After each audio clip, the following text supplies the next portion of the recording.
Yeah.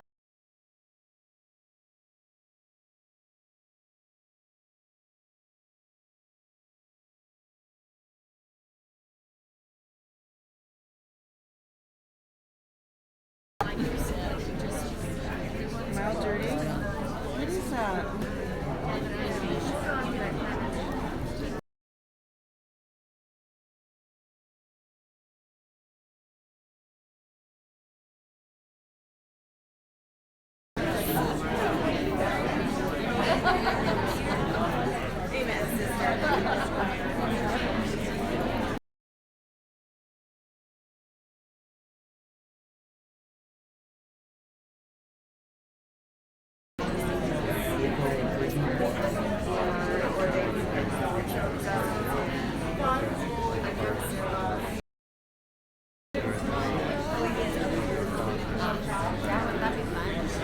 But it's mostly they try to get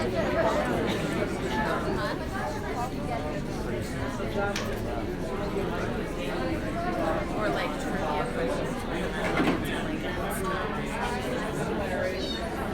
Very good.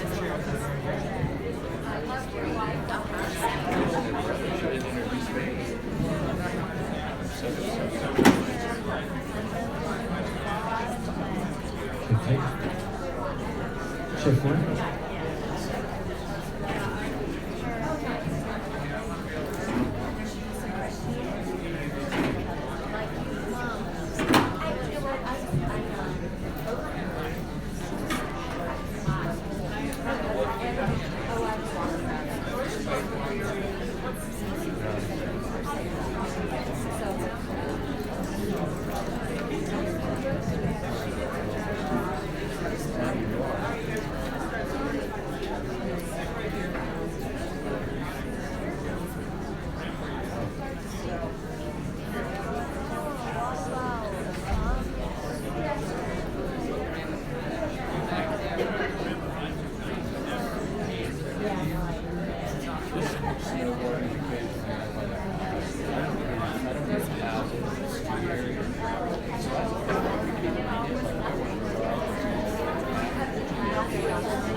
I've been on an airplane today, so I've been wearing this, and I'm like, well.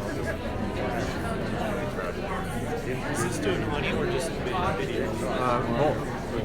Oh, so it's listening to us now. You know, I Oh, is it mic'd up to that mic, or is it coming up? Is it mic'd from here? It's just on the phone. Just on the phone. So if you okay, guys so we chat, For the We live should stream, talk. they're going to hear they us talking. can hear right now. They can it's on. So Great. yeah, everybody. If you see like an alert come up, hit OK, will you? Yeah, I'll try and watch for that. Just if it pops up. Sometimes Will it stop the live stream? sometimes it gets disconnected.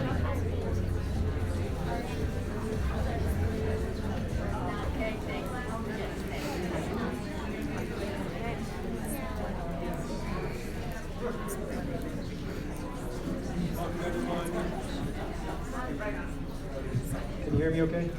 Yep. Okay. Wonderful. It is so wonderful to see so many people here tonight. Thank you so much for being here. My name is Josh Clayman. I'm a lay leader with the Jackson Hole Jewish community, and it is an absolute honor to be able to welcome you all here tonight on behalf of the Jackson Hole Jewish community, the staff, the board, and most importantly, thanks for being here. It's really important that we're gathering today. There's members of the Jackson Hole Jewish community. There's folks who are Jewish who might not be connected to our community, folks who are not Jewish gathering today. It's really important that we're here to hear Estelle tell her story. So thank you. We have folks gathering on live stream. And if you have friends or family who have not been able to come today, tomorrow Estelle is going to be in the schools telling her story to our students, to the students of our community. And tomorrow night at 6 p.m. at the high school, she'll tell her story not only to students and families, but if you have folks who weren't able to join today, please invite them to that telling of Estelle's story tomorrow at the high school auditorium. Estelle joins us from Westminster, Colorado, not too far, just down Denver way. After surviving the horrors of the Shoah, of the Holocaust, which she'll tell you about tonight, she was smuggled into Austria, and then eventually Estelle and her brothers settled into the United States in 1947. She was adopted by a couple from Long Island, and they made their way to California, where at 17 she met Fred, who became her husband, and is down in Colorado now. They married and had 3 sons. Estelle, we are honored to have you join us here in our community to tell your story, so that we can remember.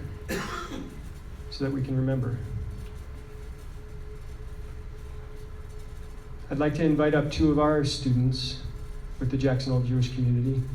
It's part of our community process, part of becoming an adult in the Jackson Hole Jewish community and Jewish communities across the world is becoming a bar or bat mitzvah, a son or a daughter of the commandments. This is an intensive process where you learn how to read Hebrew and study the Torah and read from the Torah. And we have 2 of our students who are in the midst of this process of becoming adults in our Jewish community just this year. And I'd like to invite up Jaden and Piper. Estelle, they have a gift for you. And so Jaden and Piper, will you come on up here?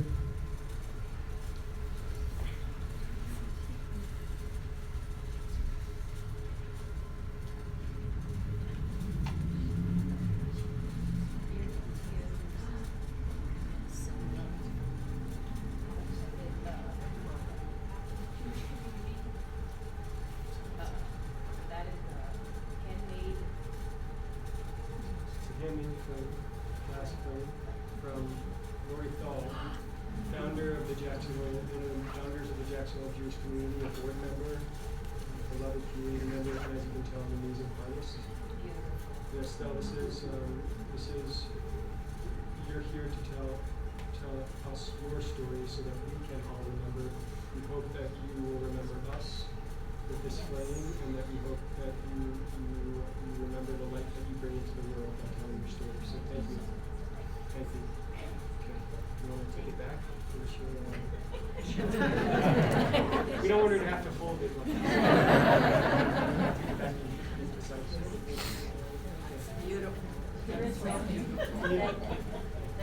Estelle, let's give a warm welcome and welcome Estelle to our community.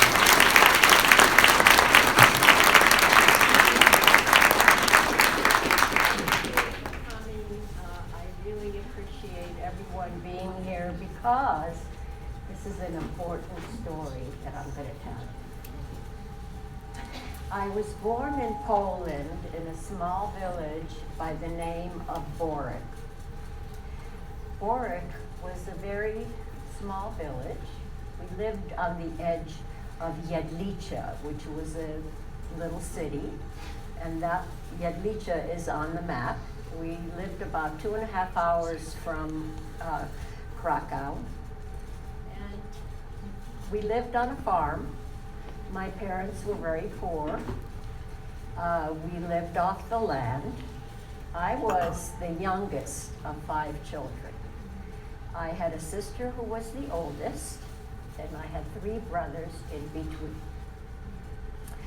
My family was, like I said, very poor. My mother would go to market on Mondays, and she would take a lot of the vegetables to market. And primarily, this is how we had a little bit of money. Being poor was not a problem. To me as a child, it was not. I had my family, a happy family. In 1939, when Germany invaded Poland, things began to change for the Jews. Jews were not allowed to go to school. They were forbidden from public school. We were limited. We had to wear stars on our clothing, identified as Judah, could not travel, was too dangerous. At first, my dad would have meetings at our home, and they would talk about what was happening. People were disappearing. A lot of our cousin men decided to go to Russia because it was not safe to stay in Poland. My dad was very religious. He prayed to God 3 times a day. He thought nothing would happen to us because he prayed to God. By 1942, my dad, my sister, had to go to work at the refinery. There was a refinery in Jedlice. My oldest of the 3 brothers had to go to work at the airport in Krasna. So every morning they would get up early in the morning, they'd go to work. One day, the Gestapo, the German police, came to our house. They ransacked our house. They were looking for weapons. We had no weapons. They were looking for valuable things. We had no valuable things. They made a mess out of our house. To me, as a child, I was 7 years old. One of my brothers was 15. Another one was 14. My older brother was 19. My sister was 20. Almost 21. It was very frightening. 2 weeks later, my sister came running back from work. It was early in the morning. I was still asleep.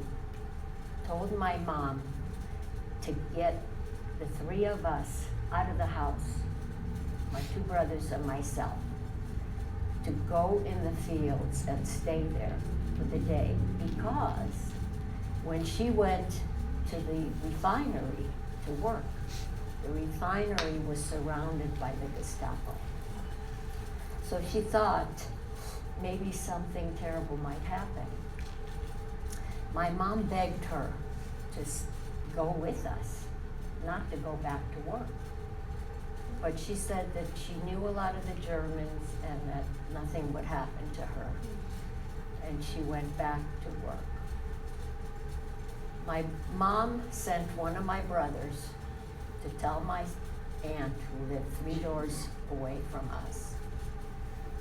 My aunt had been very, very ill. She had cancer, breast cancer, and she just had surgery, so she was recuperating. My uncle also had to go to work at the refinery. To tell my aunt and my cousin, her daughter, to get out of the house and go into the fields with us, take some food. So my mother took some food and we went into the fields and we stayed there all day long. During the time that we were in the fields, what happened at the refinery was the Germans decided that there are too many Jews working there. So they made 2 lines. They said, you go to the right, you go to the left. My dad wound up in the right line. My sister and my uncle wound up in the left line. The people that were in the right line that day, my sister saw where my dad was, and she ran to be with him. They took the people in the right line, and whatever Jew they found at home or in the street, by train to Auschwitz. I had no idea. My brothers and I, we thought that day they were taken into the fields and shot. But I found out 5 years ago when I went on the March of the Living that my dad, my sister, and my brother, and all the Jews from our town that were caught were taken that day. They were taken off the train, they were documented, and they were taken into the gas chamber. Of course, nighttime came, we didn't know what happened. So my mom told one of my brothers to go home and see if it was safe to go home. My brother came running back and he said, it's not safe. No one has returned. Our house has been ransacked. Things were taken out of our home. We cannot go back. So my mom told my aunt to go to this family. Their name was Karofsky, Gentile family, to see if they would hide her and her daughter. And my mom took the 3 of us, and we went to this man's home. He had a little tiny house. He lived all alone. And my mom was very well known in our village because she was a fabulous cook and baker. And whenever there was a christening or a wedding, she would always be asked to cook and bake. So everyone knew her. So she asked the man if he would hide us. He said, you could stay tonight, but you'll have to leave tomorrow night because if the Gestapo finds out I'm hiding Jews, I too will be killed. So we stayed that night, and the following night, my mom went to this very good friend. Her name was Pudlina. She had a little tiny house, and she had an attic.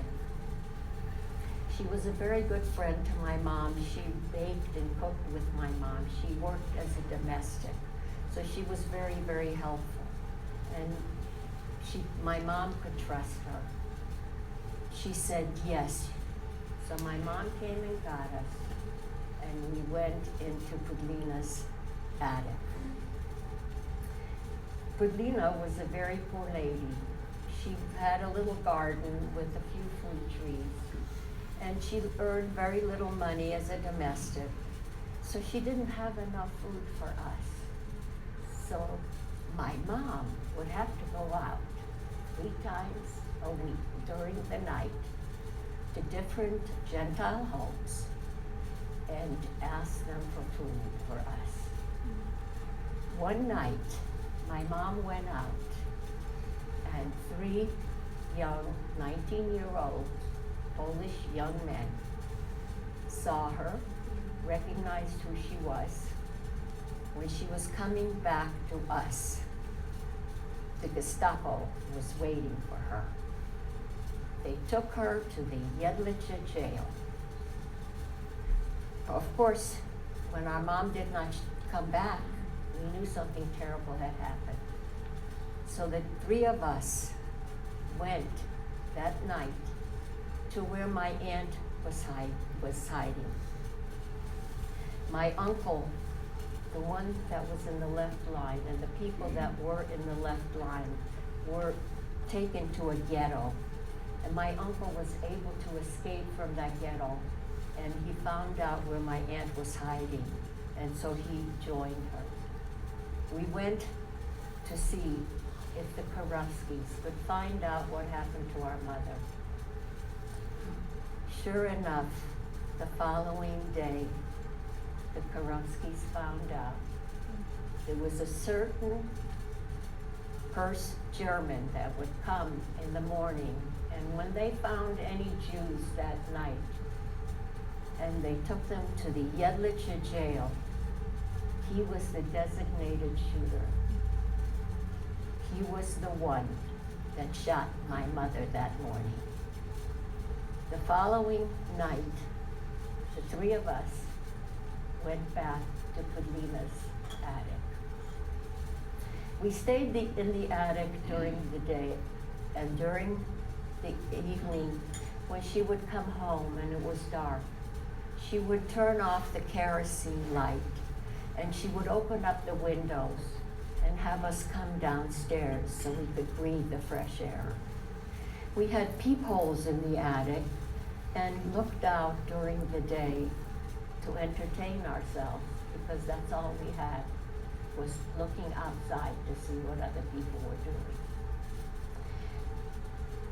One day my brother, the younger of the 2 brothers, they were just a year apart, he decided he didn't want to stay with us any longer.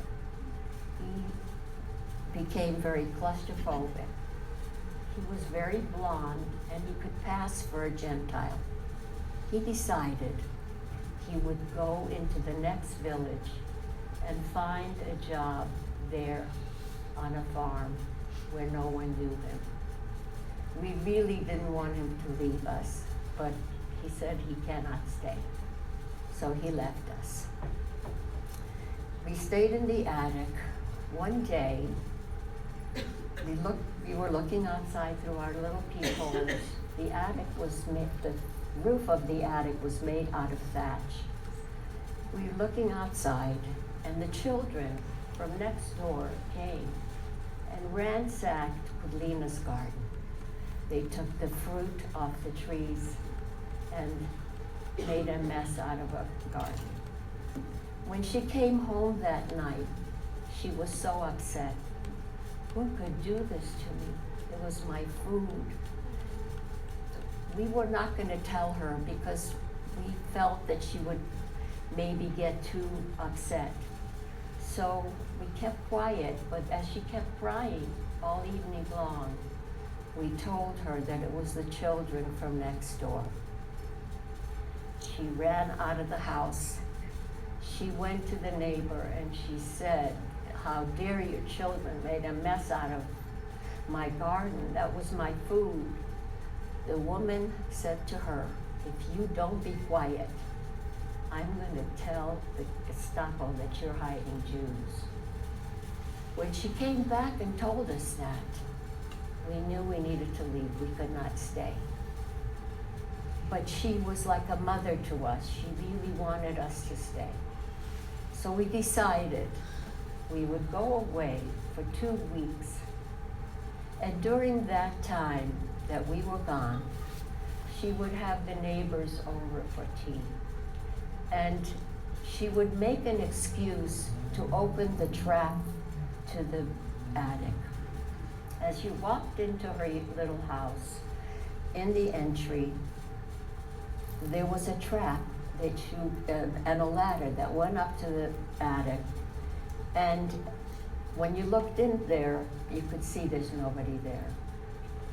So we went away for 2 weeks. We stayed with my aunt and uncle and my cousin at the Karofskis. And 2 weeks went by. My brother went back on a Sunday night and asked Lena if she had the neighbors over. She said yes.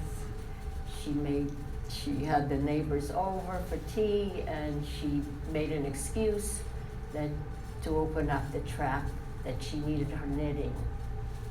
And they could see there's nobody there.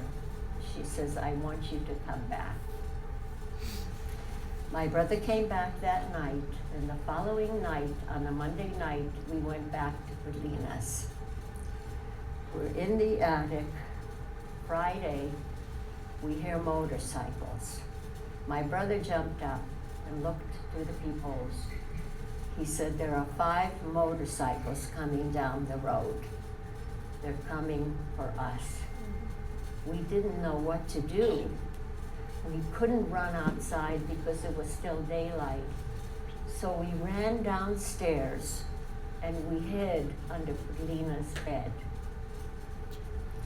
Sure enough, the Gestapo tore down the door, and one of the first places they looked was under the bed. They pulled us out into the courtyard, and all the neighbors were out there watching us. They kept beating my brother on the shoulder because they were told that there were more Jews than just the 2 of us. And I kept crying to the Gestapo, don't hurt my brother, please. They kept beating him. He had this huge welt on his shoulder. After a time, they took us to the Jedlice jail. We arrived at the jail. The man that was in charge of the jail was Polish. He was not German. And they kept asking us, where are the other Jews? The Gestapo, you better tell us.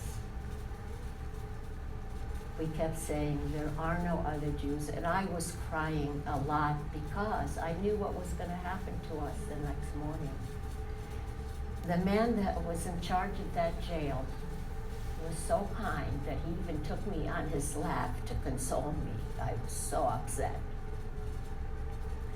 After a time, the man that was at head of the jail said to the Gestapo, take those 2 down into the basement cell. The Gestapo said, but there's somebody else in that cell. Take that person out and put those 2 in that cell. We waited a while, and Gestapo came up. He took us down into the basement cell, locked us up. It was a very small cell. There was a wood bed against this wall here, and one side of the bed was higher than the other. Straight ahead was a window with bars, had no glass. And at this time, it was already dark, and it was getting very cold. Without any glass, all that cold air was coming in, and there were no covers on the bed or anything. So the 2 of us lay down on the wood bed, and we cuddled together to keep warm. We laid there together, and after a time, my brother got restless, and he got up. And I kept telling him in a whisper, please come and cuddle me, I'm so cold. He says to me, I want to see what's outside that window. I want you to help me get the wood bed in front of the window. And I am hysterical, crying quietly. Please, don't make any noise. And I kept saying, at least we have tonight. I don't care what happens after that. I said, come and cuddle me. He says, help me get that wood bed in front of the window. Don't be a little baby. So I helped him get the wood bed in front of the window.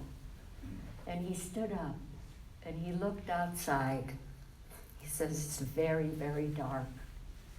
He says, the window is level with the sidewalk. He says, I'm going to try to squeeze through those bars. And I am hysterical, crying, don't leave me, please. Don't try. He says, I'm going to try. He tries to get out and he's stuck. He can't get in and he can't get out, and I'm pulling on him. I am hysterical, crying quietly. Finally, we get him back in. He says to me, listen to me very carefully. I'm going to try this again. If I get out, you won't have any trouble because you're so little. He says, you're going to have to be very cautious. You're going to have to pull yourself up to the bars. You're going to have to look very carefully because there is a guard that comes around the building. You have to make sure that he turns the corner and then you can go. He says, you're going to have to cross the street. You're going to have to climb over a fence. I'll meet you on the other side of the fence. And I am hysterical. Don't leave me. I was so frightened. He says, I'm going to try. He tries to get out and he manipulates himself and he gets out. I pull myself up to the bars. I'm so frightened. I'm looking to see where the guard is. Sure enough, there's a guard that comes around, and when he turned the corner, I get out, no problem, slip right out. I run across the street. I climb over that huge fence. It was not that big a fence, but I was very little, so to me that was a very big fence. I get over to the other side, and it's very, very dark, and I'm looking for my brother. I'm calling his name. His name was Shia.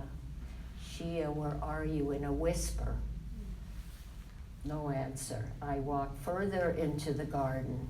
Shia, where are you? No answer. Pretty soon, I don't know my way. I don't know what to do. I don't know where to go. I start crying really, really loud. A woman comes out of the house, of the garden, and she says, who do I hear crying? And I walked towards her and I said, me. And she says, who are you? I said, I'm Jewish and I just escaped from the jail and I don't know my way. I told her, I said, can you please hide me? She said, I can't hide you because my husband is one of the jailers across the street. And he works the night shift. And when he comes home in the morning, he'll take you right back and they'll shoot you. I said, can you think of anybody that can hide me? She said, come into the house. I came into the house, and there was another couple sitting there. They were having drinks. And she walked over to her, told me to sit down on the chair, and walked over to her friends, and they were whispering something, but I could not tell what they were saying or hear. As I sat in that chair, I thought to myself, what am I going to do? I don't know my way. And a thought came into my mind. My mother would take me to the public showers on Friday. We had a very primitive home. We didn't have showers in our home. And so my mother would take me there, and I thought maybe the lady knew where that was, and maybe she would take me there. So I said, excuse me, do you know where the public showers are in Boric? She says, yes. I said, can you please take me there? She said, I'll think about it. She thought about it for a while, and then she said, okay, I'll take you there. She took me through the fields, not through the main roads, to make sure that no one saw us. And she left me off at the showers. From there, I knew how to find my aunt, where my aunt and uncle were hiding. So I stayed by the showers quite a long time to make sure that she was long gone before I went to where they were hiding. I didn't want her to see where I was going. So I went, they were hiding in an attic over a stable. And I started to walk up the steps to go to the attic. And Mrs. Karofsky heard me. And she came out and she says, Enya, what are you doing here? I told her what had happened, that we were caught and that I could not find my brother and we escaped through the jail. And I was blurting out all of this stuff that happened. And I told her about the lady that took me in the house and that she took me to the showers. And she was worried the lady saw where I was going, and I kept assuring her no one saw where I was going. She took me upstairs. My aunt and uncle were also upset with me that I came there. Now everybody was going to be in danger. I kept telling them that nobody saw where I was going. By dawn, my brother came and we reunited. We hid in that attic for 2 more years. Altogether, we hid over 2.5 years. My brother would have to go out at night to get food for us. And I worried every time he left that he would be caught like my mother was. And I prayed to God all the time that he should come back safe. We were liberated by the Russian army. In that attic, we could not stand. All we could do was crawl very cautiously and sit or lay. Because once I stood up, and I was very little for my age, I fell into the stable because the floor of the attic was very weak. So we had to be very careful. So when we were liberated, I was not able to walk.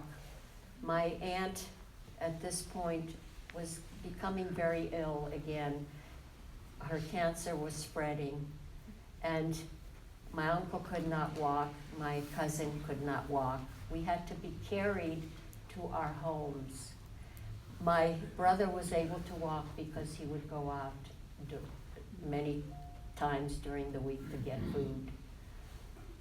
So we went back to our homes. The Russians moved in with us, and they were very good to us. They took care of us. They gave us food, and they protected us. My uncle had 4 sisters. One of them lived in Australia. The other two of them were killed in the Holocaust, and one survived. So the one that survived came to live with him. My aunt was becoming very, very ill. And my younger brother came, and we were able to reunite with him. He came to see if we survived. He said he's not going to stay with us because he wants to go back to the farm where he was working at. He wanted to convert to Catholicism. He went away for 2 weeks, but then he came back to be with us. The Russians left us. They had to leave. So again, the Jews were in trouble. The young Polish young men would come to the homes at night, and they'd pull the Jews out of their home and shoot them. So we knew we needed to leave Poland. We could not stay. My aunt, meanwhile, became very, very ill, and she died, and we had to bury her. We were able to get false papers to leave Poland. My brother got false papers for the three of us, and my uncle got papers for him, his sister, and my cousin. And we left Poland, and we went to Czechoslovakia by train. And then we went to Hungary. And in Hungary, my uncle, his sister, and my cousin left us in the middle of the night, not even telling us that they were leaving us, because they knew their sister was going to send papers for them, but not for us. So we were really very upset that they left us. We stayed in Hungary, and things were becoming bad on the Russian side. So we needed to get over to the American side. In order to get over on the American side, you had to be smuggled across the border. My brother earned some money, and he paid off a guard to take us across the border. We wound up in Czechoslovakia, and we were there in a DP camp, Austria, DP camp by the name of Ranshofen, where there were a lot of Jews that were there, and they were waiting to go to Israel or somewhere that someone would sponsor them. We were going to go to Israel. During the time that we were there at that camp, there were a lot of very talented people that would put on plays to keep everyone's spirits up. And I had a very pretty voice. I was very little for my age, and they always gave me a solo to sing. So in every show, I was always performing. One night after the performance, a woman soldier came over to me, and she wanted to meet my parents. And I told her, I have no parents. And she said, who do you live with? And I said, I live with two brothers. She says to me, how would you like to go to America? And I looked at her. I knew she was an American, but I didn't know that there was an America. I had no education up to then. I was going to Hebrew school in this DP camp, but I didn't know there was an America. And I told her, I don't know. I'm going to have to ask my brother. So I came home that night, and I said to my brother, I told him about this lady, that she wanted to know if we want to go to America. He says, yes, we want to go to America. I mean, unbeknownst to me, he tried to go to get us signed up, but we had no one to sponsor us. So that's how the process started for us to go to the United States. In order to go to the United States, you had to be in perfect health. You had to have vaccinations, you had to take x-rays, and every week there was a list that came out of the town square that would have the names that were leaving on the next ship. My brother would go every week to check to see if our name was on there. Sure enough, one week he goes to check. His name is on there. My other brother's name is on there, but not mine. Goes to find out why my name is not on that list. They told him that my x-ray came back with a spot on the lungs and that I could not go. They will retake the x-ray, but I could not go on that ship. So we made our younger brother go just in case there was a problem with my health. My younger brother really didn't want to go without us, but we made him go. So he left. My older brother didn't send me for the x-ray, he sent somebody else in my place. But the truth was, someone took my good x-ray out of my folder, put it in a person that really had a spot on the lungs. And so everything got straightened out, and 2 weeks later, we were scheduled to go to the United States. We left, our ship broke down on the English Channel. The United States had to send another ship for us. And we boarded, and we arrived in the United States April 1st, 1947. My younger brother met us at the ship. He already was an American. He looked fantastic. He was all dressed up. And he already had a job in New Jersey in a factory, and so we were so proud of him that he already acclimated there. And they put my older brother and I in a hotel in Manhattan, waiting for my brother to get a job, find a job for him. And my brothers decided that I would be better off in a foster home because they could not take care of me. So I had to wait in that hotel till they found a foster home for me. They found a job also in New Jersey, for my brother in a factory. And I waited in the hotel, and every single day, the manager of the hotel would give me money to go to the movies. They didn't know what to do with me, so he gave me money, and I didn't know how to speak English. And I would watch the same movie over and over again for the whole week. From Wednesday, the following Wednesday was a new movie.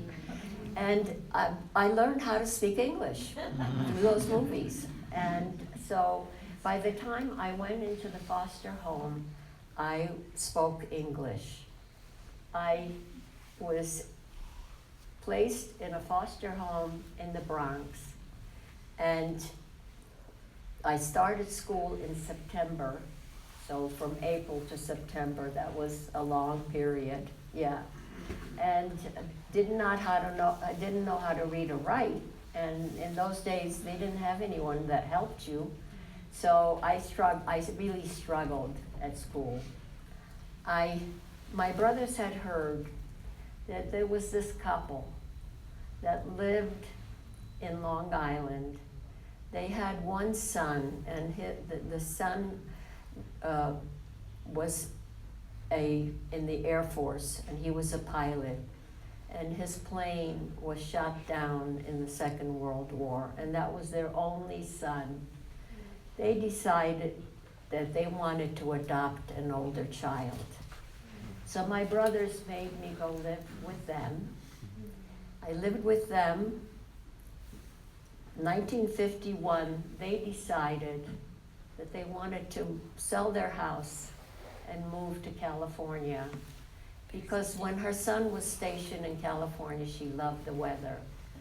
And so they sold their house, and the day we moved out of the house, her husband died of a heart attack. So it was just the two of us that went to California. I lived most of my life in California.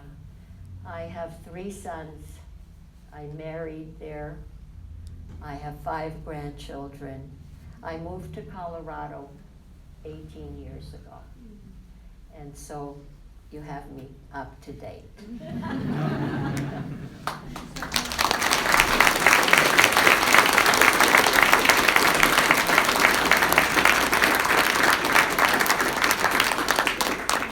So would you be willing to answer some questions? Sure, absolutely. Yes. Does anyone have questions for Estelle? What movies were you watching? Oh, yeah, right. I don't know, are you familiar with Errol Flynn? Yeah. Okay. Errol Flynn movies were in those days, and The Egg and all those wonderful movies, yeah. I didn't know what they were saying for a very long time, but as time went on, it kicked in. It was an amazing thing that I was able to learn how to speak English through that. Yes. I have two questions. When your brother climbed over the fence and then you climbed over the fence and couldn't find him, first question is, where was he? Do you know? Good And also, question. Where was he getting food from? He seems like he was so resourceful. Well, good question. My brother, when he came that at dawn and we reunited, and I cried to him. I said, "How could you leave me there? I didn't know I don't know my way," and I had to cry. And he says, "Yeah, I heard you crying, and so I ran." But many years later, he said to me, "When I got on the other side of the fence, I did not think about you." Just ran. And I can't blame him. And it hadn't been for him, I wouldn't be here today. Yeah. Where was he getting food from, do you know? Huh? Where was he getting food every day or every other day? Yes.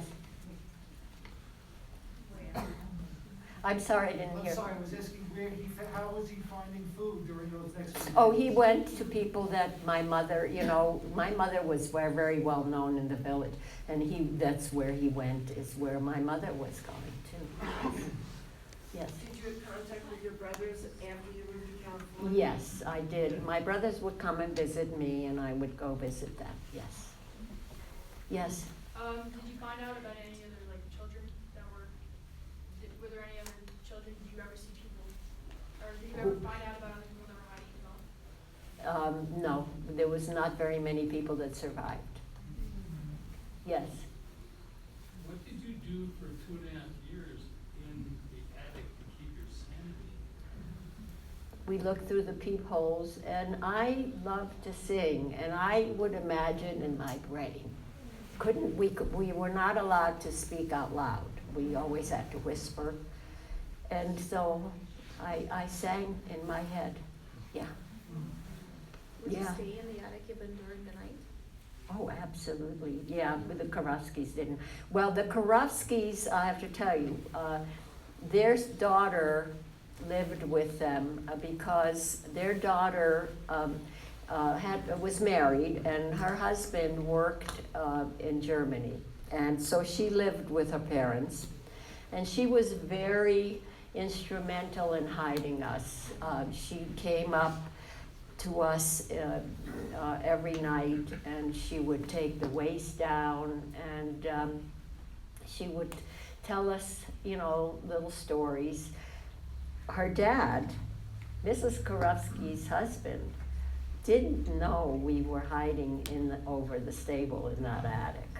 One day, because he liked to drink, and she worried that he would, go and while he was drunk, he could say, "We're hiding Jews." So she didn't tell him.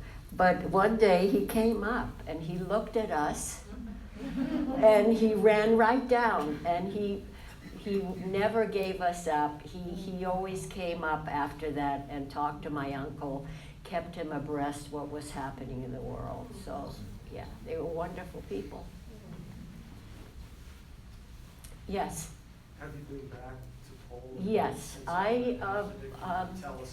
Yeah, we went back in 1992.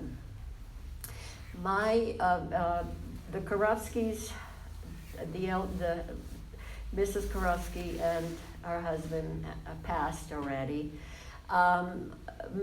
Milcha was the daughter who was alive. She had 2 sons. One of her sons is a professor at the University of Krakow. And he would come on sabbaticals and come and see us, visit us all the time. And he said, you have to go back and see my mom. My mom wants to see you. She's aging, you have to come. My older brother didn't want to go. My older brother was a champion when he was in Poland. When he came to the United States, he threw his hands up and said, enough. I was responsible for these two, enough. So he was not as forceful anymore, and he didn't really want to go back to Poland. I don't know whether he was frightened to go back or what, but he didn't want to go. But we convinced him to go. So my cousin, who lived in Australia, she came. She went with her son, one of her sons who lives in Israel, and my brother's oldest son came. My older brother's son came with us, and we went back to Poland. And we thought we could find out where our mother's remains were, so we could bring her to the United States. But no one knew where she was buried or anything. So it was bittersweet. We had stayed, and it was wonderful to see the Karofskis, Milja Karofsky. She was wonderful, and it was great to be there, but it was bittersweet to see everything. All the property was given to the Karofskis. There were 3 houses. Our uncle lived next door to us. He did not survive, and my aunt, the house was given, and our house. All the property was given to them. Yes. With all you went through, did you ever hit a period in your life where you had to deal with bitterness? Not, you know what? Bitterness, sorrow. And one other question too, how do you keep your memory so vivid? You know, when it's something like this is etched in your brain, you know, when you go through, I don't know if you remember when you were a child, the things that didn't go right, just right, if you remember those things. And I spoke to a group of teachers. Every year I used to speak to there was an education program for teachers, how to teach the Holocaust. And I spoke to these teachers every single year after their course was finished. And one time, a man asked me a question. He said, don't you think that, you know, you were only 7 and a half years old? Aren't you exaggerating this a little bit? That was a shock. It was the first time that ever happened to me. It was a shock. Yeah. Yes. What happened in the gas chambers? To the gas chamber? What happened in the gas chambers? They were, how old are you? 9, okay. The gas chambers were a pretend shower. People were told they're gonna go take a shower, and they turned on the gas and they exterminated. Do you know what exterminated means? The people that were in there. Yes. When you were in California, did you ever tell anyone that you were hiding? Not until my children knew that I was a Holocaust survivor, but they didn't know my full story. I couldn't. When I came to the United States, I wanted to be an American. I wanted to be just like you are, and I did not want to be identified as a Holocaust survivor. But as time went on, and my kids knew I was a Holocaust survivor, but they never heard my story. I could never tell them. So, but it took me many years. I was in my 40s when I really started to speak and share my story. And I did do a lot of that. after that. Yes. So you said you found out about your father and your Sister, oldest sister brother and 5 brother. years ago? 5 years Just ago. 5 years Just ago. 5 years. We had always thought that by 1942, the final solution was put into action. And that said, don't keep the Jews in concentration camps, just kill them. So we always thought that they were taken in the fields and that they were shot that day. But when I went back to Auschwitz 5 years ago, when I go on the March of the Living, have gone now for 5 years, and it was actually 4 years ago that I found this out. The day before the march, we had a guide take us through Auschwitz. And this guy took us into this room with these huge scrolls.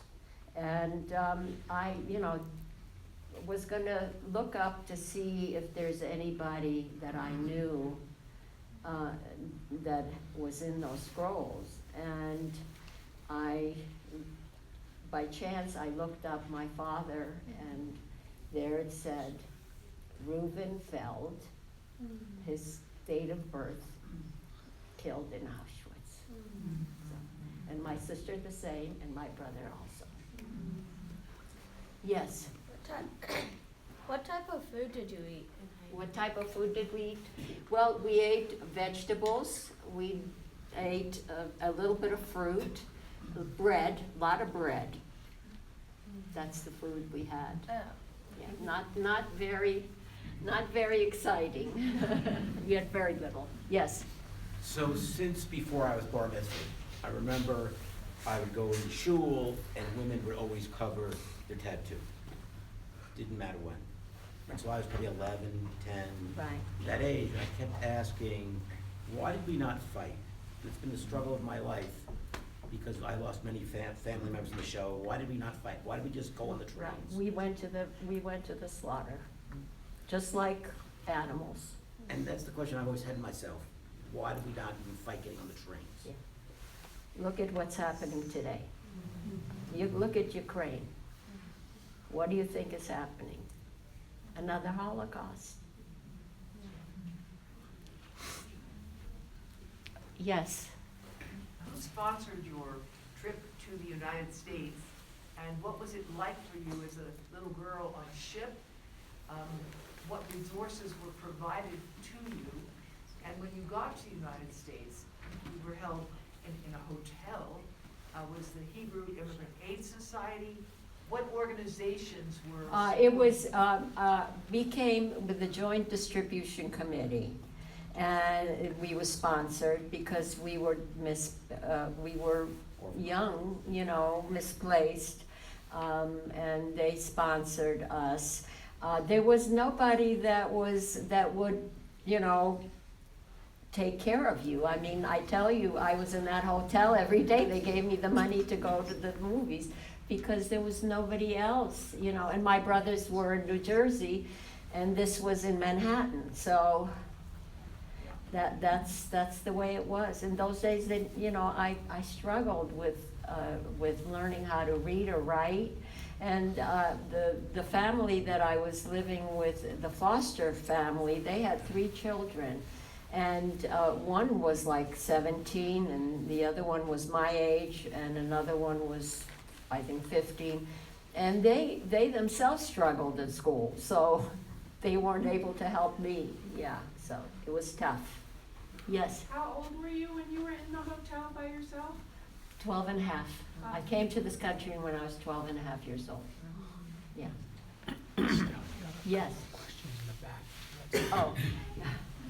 I'm sorry, I didn't see that. Yes? It's going to be off topic because I can see that you're in tears, but how did you meet your husband? Yeah, everybody wants to know that. Well, it is a funny story, though. My husband, I had a girlfriend, and she went to a dance, and she met this guy, And she made a date with him, and she forgot that she was going to babysit. And so she invited the guy to come over, and he brought another guy. And she called me up. She said, I'm really in trouble, you know, I don't know what to do. Roy brought this other guy with him. You need to come over. And I said, no, I'm not coming over. She said, I'll never talk to you again. So that's, my husband came and picked me up. And that was the end. Yes. My family was German and lost most of them, but the ones that survived made Aliyah. Did that ever cross your mind? Well, we were going to go to Israel. That's where our plan was, because my brother, you know, like I told you, he tried to get us signed up to the United States, and that was just not even in the cards in those days. We were waiting to go to Israel. Yeah. When did you reunite with your uncle and his sister? I never reunited with his sister. My uncle, I never saw when they went to Australia, my cousin. The three of them were sponsored by their sister in Australia, and they lived there. I had written to my uncle. He never acknowledged my letter. My cousin I kept in touch with all the time. We went to Poland together, and she would come and visit me in the United States. And she has passed since. Yes, what are some of your favorite Polish dishes, and like what's like or right now? Pierogi. Pierogi? Oh, Yeah, okay. yeah. What's your favorite song to sing right now? Well, I do a lot of liturgical music, so you wouldn't be really. I sing in choirs in synagogues. Yeah. So, yes. Yeah, I was just wondering, like we are all in the U.S. from different backgrounds. Yes. And what's your feeling when you hear like people speaking in German? Like it brings back to you like bad memories for soldiers? No. And, you know, if they're peaceful people, they're entitled to do whatever they want. If their religion is whatever it is, that's fine. That I respect that. No, I don't. It doesn't bother me. No. Yeah, I was wondering like your journey Because to of find Germany, peace. right? No, your journey to find peace. Like I have a lot of Jewish friends from New York, and I always think about the journey to find peace because everybody, regardless where he comes from, we always have an enemy. Like you will find Ukrainian now, they are going to look at Russians as their enemy. But I think that in 20, 30 years, you need to find peace with this. So I was curious how you found peace with the German culture, the German language. The Germans of today are not the Germans that were then. It was a cult, and it was they were lied to by Hitler, and unfortunately there were a lot of them that believed and were killers. But those Germans are no longer, and they've been gone for a long time now. And a lot of us are German. Huh? And a lot of us are German. Right. Yeah, right. Yes. So how did this experience affect your faith? Did it Um, question your faith? All I had was God. I didn't have anything else. When my brother would go out, I worried that he's not gonna come back like my mother didn't. So I prayed to God. That was my only hope. Did it cause you to wonder how God could let something like this happen? Yes, I do have question it all the time. I wonder where God is now. Where is God? There are children being killed, innocent people. It's sad. You wonder. Yes. Have you written or recorded your story? There's going to be a graphic novel. It's in the process now, and it's coming out next year, and I know you kids are going to read it. It's going to be in the schools, and the name of it is going to be The Girl Who Sang. Yeah. Yes. I want to revisit the question of why did the Jews fight back. I've heard that question raised, when there's discussions Yes. of the Holocaust. Yes. And I just want to say that, I've learned somewhere that historians have found no instances where prisoners of war throughout Europe attempted to escape and to somehow cope with being captives. They were young, they were strong, they were trained to fight. Yeah. And even in Israel, Israelis have a hard time grasping. Yeah. Yeah. Okay. Yes. Is there one thing that you want the next generations to know and to pass down? Yes. I want you kids, especially here in this audience and whoever I ever speak to the schools, to remember that there was a Holocaust and you met a Holocaust survivor. And then that's what I want your generation to do, to pass that down to your own children. That's my wish. Yes? I forgot, but in the bed in jail, was there anything on it? Or? No, there was nothing. It was a wood bed, and one side of it was higher than, and it was a good thing that it was higher than the other because I had to stand up on that. Yeah, so yeah, there was nothing. That's why it was so cold, and we cuddled together to keep warm. Yes.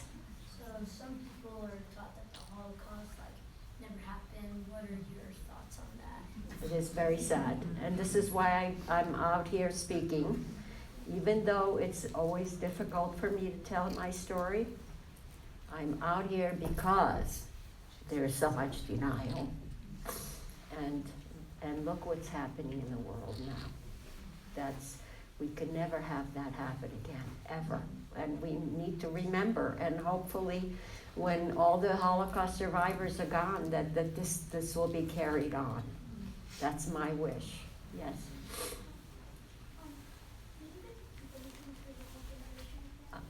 What? Did you bring anything with you when you came to America? Did I bring anything?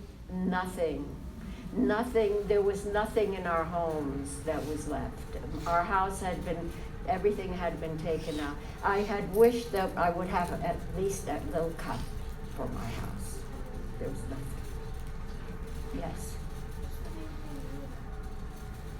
What? When I came. When you think about it, like the Holocaust, what do you think There was a terrible time, terrible time for the Jews. And there were many Christians were killed too, people, that were not able, were disabled, they were killed because they were not human beings. And the Jews were not human beings. That's why they killed them.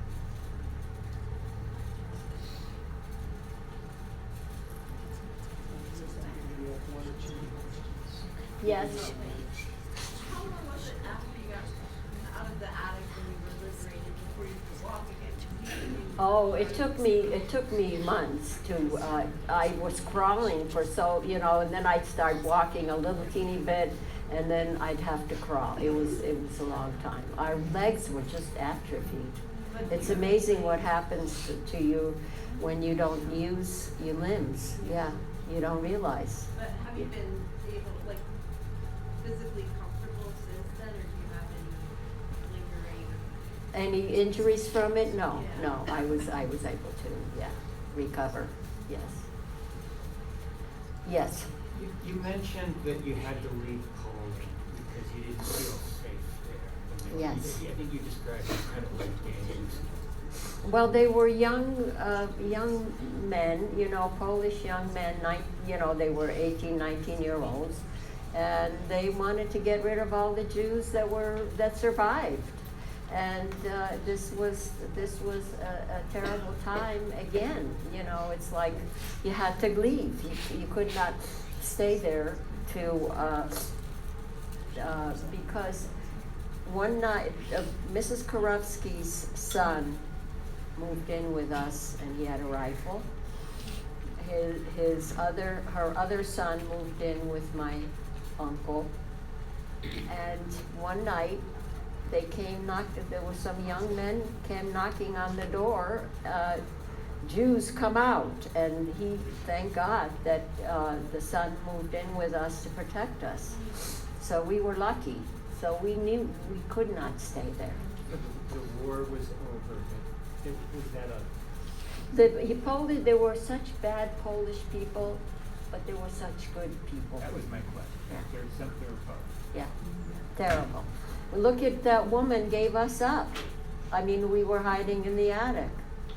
You know, she's the one that told the Gestapo that Budlina was hiding Jews. Yeah. Yes.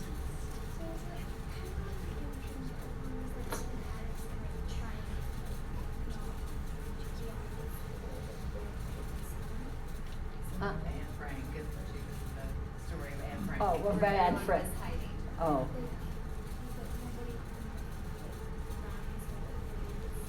No, we were over a stable. The attic was over a stable. There was a horse in the stable. Yeah. So there was nobody underneath. Yeah. No, it was not an apartment. Like, they had a really nice place compared. We had straw. We had hay all on the floor, and we even had to cover ourselves during the winter time with hay to keep warm. So, yeah. So it looks like maybe one more question, and then I think we'll wrap up. Please, yeah. Hi, I'm just wondering, before you came to America, how important was hope, and what did hope mean to you before coming to America? Did you have hope? Like, what is hope? Hope was the only thing that I had. Hope was what kept us going. That we were going to survive. That somehow we were going to live another day.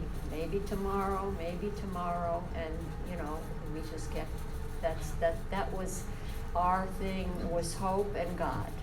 Those two things. Yes. Do you think it's a mistake to just try to demonize Germans? So many other countries, including France, Poland, Ukraine, turned on the Jews. It wasn't just the Germans. I know. It was right. I know. There were good people that saved Jews too. So you have to give those people credit. I mean, look at the Korofskys. They could have been killed. And Budlina, thank God, she was not killed. She was. They did tear down her house, and they made her move to. Her son lived somewhere we didn't know where. She had one son, and he lived in some city in Poland, and they made her go to live with her son. But so she was not killed. So was lucky that, thank God, she did not get killed. Yeah. Okay. I think. So I just want to take a moment.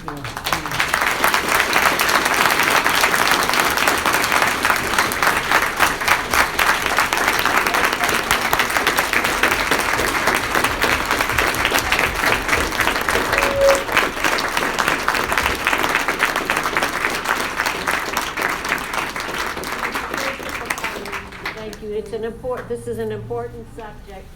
We need to be very vigilant right now what's happening, and we have to speak out. We can't keep quiet. We need to speak out, because that's what happened. The Jews didn't speak out. They did not speak out. So I want to wrap up, if it's okay. Yeah, sure. Just with a couple of thank yous. First and foremost, thank you for being here. Thank you for telling your story. Thank you for your strength. Thank you.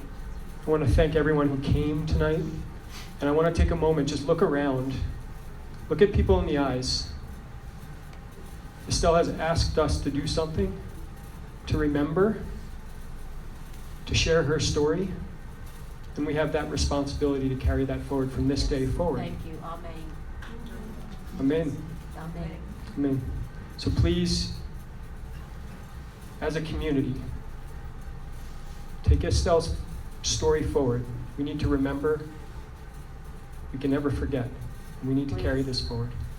Please tell your friends that there was a Holocaust. There are 30% of the children that go to school in junior high school and high school that have never heard that there was a Holocaust. Can you imagine their parents not able to tell them that there was a terrible time in this world? Innocent people were killed. So you need to be able to please tell people, whoever tells you, oh, there wasn't a Holocaust.